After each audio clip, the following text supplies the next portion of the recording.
Bacon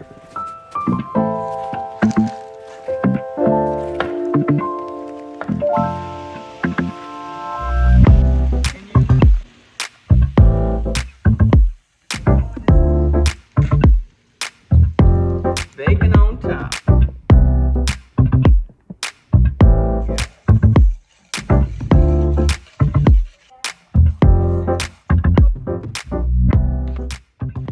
Hey y'all, welcome back to Mima's house. I'm back in the kitchen because you know what time it is. It's time to grill and be outside.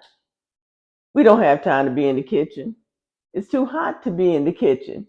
We don't want to be baking and cooking and carrying on. So today we're going to be grilling. And I'm not going to grill the meat and all that stuff with you because you already know how to do that and you've seen me do that before. But what I'm going to do is make a couple of side dishes, old-fashioned, old-school side dishes. The ones that you can upgrade if you want to. But these are changes. Good old-fashioned baked beans. Normally I make the baked beans with a little bit of vegetables and onions and green pepper and all the seasonings that goes with baked beans. But today we're going to make cowboy baked beans. That has a little bit of meat in it. So we're going to make the cowboy baked beans as well as some Cattleman's Steakhouse Coleslaw.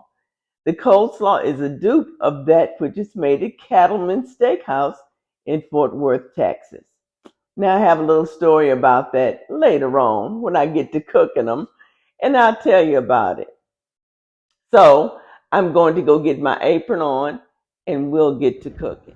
Here are the ingredients that we'll be using to make our cowboy baked beans. And of course, I will list all of these ingredients down in the description box. I'll be using both ground beef and bacon in this recipe, 2 cans of pork and beans, whichever kind you want. I'm trying this apple pie. We're going to see what that tastes like. We'll have a chopped onion, chopped green pepper, some ketchup that I don't have out here, a little brown sugar, and mustard along with some barbecue sauce. And of course, we'll salt and pepper it to taste. This baked bean recipe has a couple of fresh vegetables included in it, and that is an onion and a green pepper. And I'm going to go ahead and chop up both of these items into bite-sized pieces, not big cubes, just bite-sized pieces. They're going to cook down, but we want them to be small enough that they're not going to overpower the bean.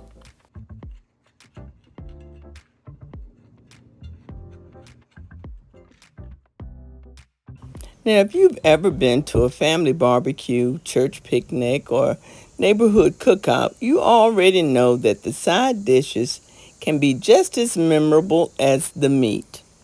And I love recipes like this cowboy baked beans because it starts simple with pantry ingredients that turn into something that tastes like it was cooked all day.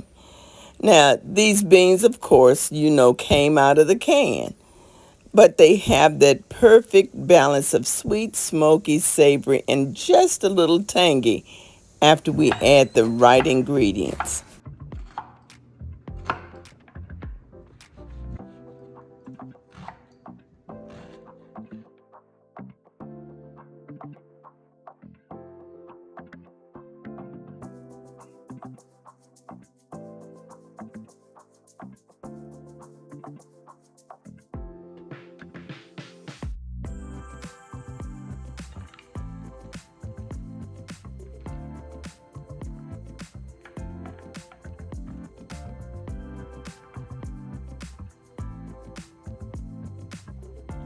Now that I've chopped up my veggies, I'm going to go ahead and get my bacon chopped, and I'm going to chop them into bite-sized pieces as well.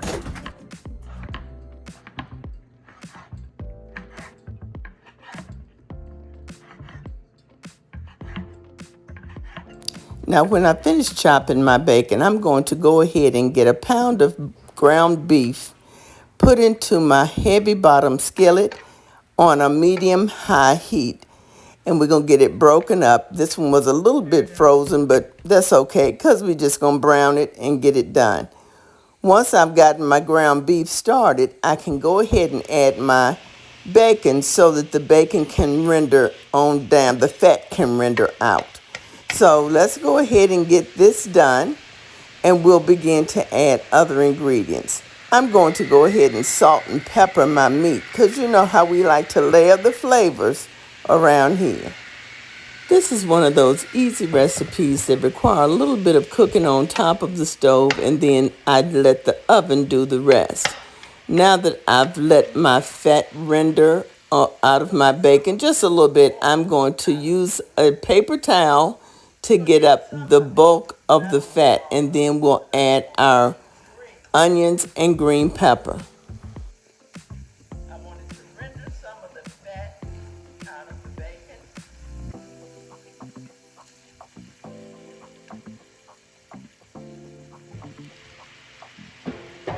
And now we can add our veggies. Now we'll cook our onion and green pepper until the onions are translucent and the green pepper is a little softened. As I add each ingredient, you can already see how all these flavors are going to come together. And this isn't just opening a can of baked beans and warming them up. We're building layers of flavor that make these taste homemade.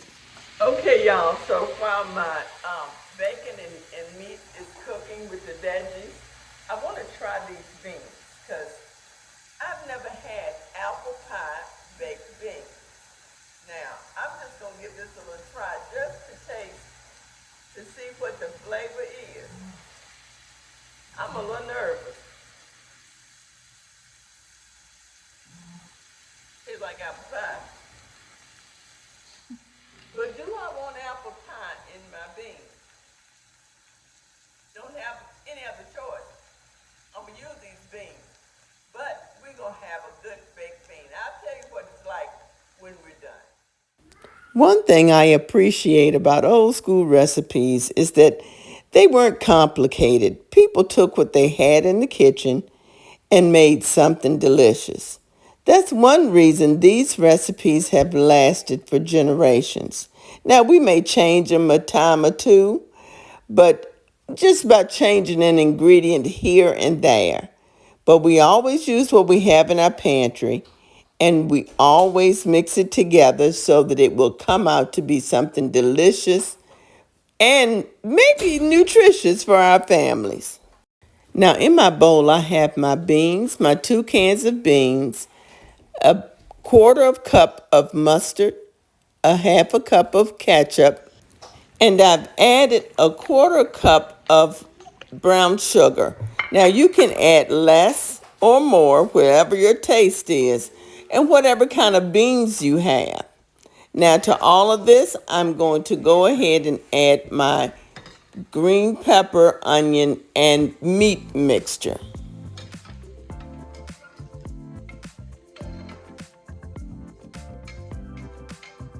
Now I'm stirring everything together so every bean gets coated in that rich, flavorful sauce. Once these bake, the sauce thickens beautifully and all those flavors blend together. The aroma that fills the kitchen is absolutely incredible. So now let's get these beans ready for the oven. So I'm going to give this a little taste test because all of my ingredients, like I just said, they're already cooked. So let's taste this to see if I need any salt or anything.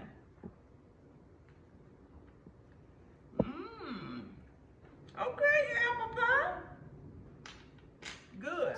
So the pre-taste was not bad, y'all. I have sprayed my baking dish with some oil, and I'm putting my beans in. We're going to get these into a 350-degree oven and let them bake until nice and bubbly.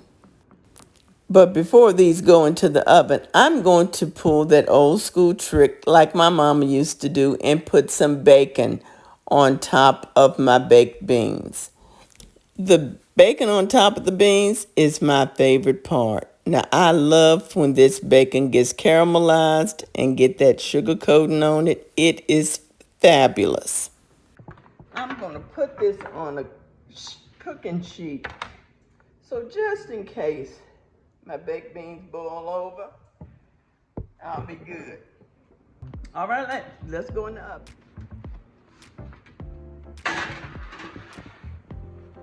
Okay, y'all, so my baked beans are in the oven. I have them in the oven at 350 degrees to start. Then I'll crank it up to 400 to get that bacon on top cooked. That's going to caramelize the bacon, get the sugar into the bacon, and we'll have some nice sweet and salty flavors going on. Right now, those beans, even the apple pie beans, taste really good. That mustard, you got to have enough mustard in it. Or you can use apple cider vinegar if you don't have mustard, or you choose not to use mustard. But mustard is the standard for my baked beans. Nonetheless, let's go ahead and fix the Cattleman Steakhouse Coleslaw. So we'll go ahead and get our cabbage churned up, our carrots, and let's cook that. Okay, I have my ingredients here for the coleslaw. And the one thing that stands out with this coleslaw is that it has the pineapple in it. So I do have my pineapple. I'm going to go ahead and drain that pineapple.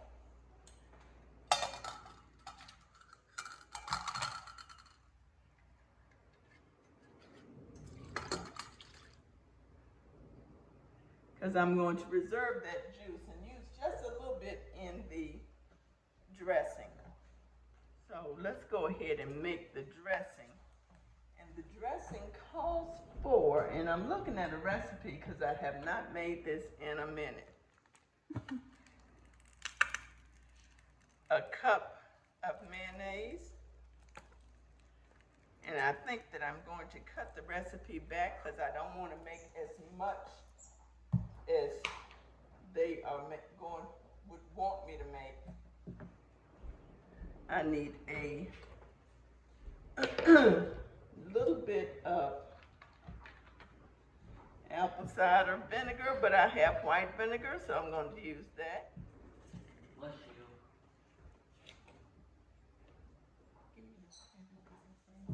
A little heavy whipping cream. And their recipe calls for half and half.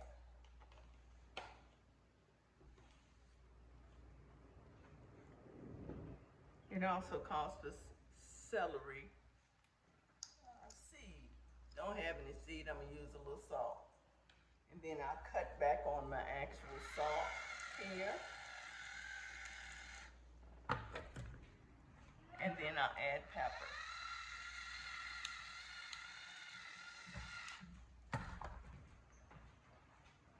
And a little bit of the pineapple juice.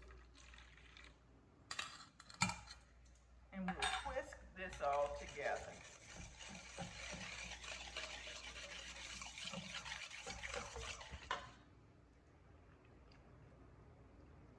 Tastes good. And let's go ahead and grate our carrots. And we're going to do our cabbage right over into the dressing. I always recommend mixing the dressing well before adding the cabbage or any of the veggies. That way, every bite is evenly coated and you don't end up with pockets of seasoning in one place. So I'm going to go ahead and cut up my cabbage now and get that shredded in. If you like bigger chunks of cabbage in your coleslaw, you can certainly just chop it by hand or do it in a food processor. But I want kind of a smooth texture because, well, as far as textures go, I want it not as chunky because that's the way it is at Cattleman's that I can remember. Now, once I complete all the grating of my cabbage, and like you saw that I'm not putting a whole head of cabbage in because I'm only making a little coleslaw, I'm going to go ahead and add my pineapple chunks. And I'm only going to add about half of the can because I'm cutting this recipe in half and there's no need in using all of those ingredients. So Once everything is combined, I'll give it a good toss until every piece of cabbage and the pineapple and the carrots are coated. One good thing about coleslaw is that it actually gets better after it has a chance to chill in the refrigerator for a while. It gives all those flavors time to come together. Okay, y'all, so my coleslaw is done. I like to be a little carrot heavy because this is really the only way we're going to eat carrots around here. Blame it on me. I don't like carrots. I do like a sweet carrot, so I make glaze a carrot, but you didn't ask me all that. Nonetheless, I'm going to taste our coleslaw. Let me see if I can get a little bit here. I'm just stirring it up a little bit more to make sure all the dressing is through. And I gotta get a piece with a pineapple because that's what makes it Cattleman's. Now, Cattleman's is a restaurant out in Fort Worth, Texas. When we were stationed in El Paso, Texas, we went to Cattleman's. And it was the first time we seen a steak that was as big as our heads. Huge steaks, good meat, beautifully cooked meat. It had been seasoned well, and they had let it sit for a long time. So it was delicious. If you're ever in the Fort Worth area, and this is not a commercial, I'm just telling you, it's a great restaurant. It was a few years ago. So let me taste my coleslaw.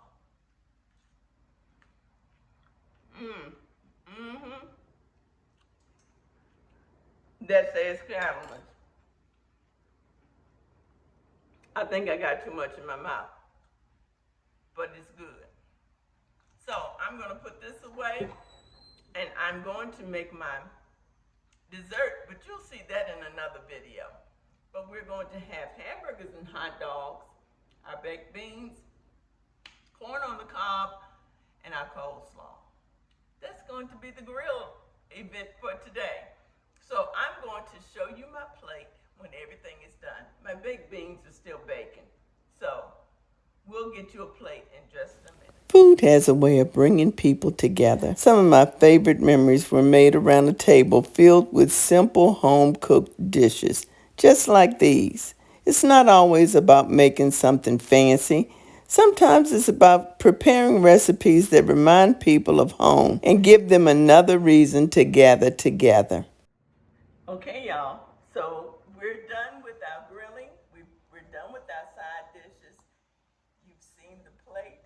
We've enjoyed ourselves. And it's just a regular old family day where we're eating off the grill, but have good side dishes. I hope that you enjoyed today's video, and I hope you give these recipes a try. Happy grilling. Y'all be blessed. Bye.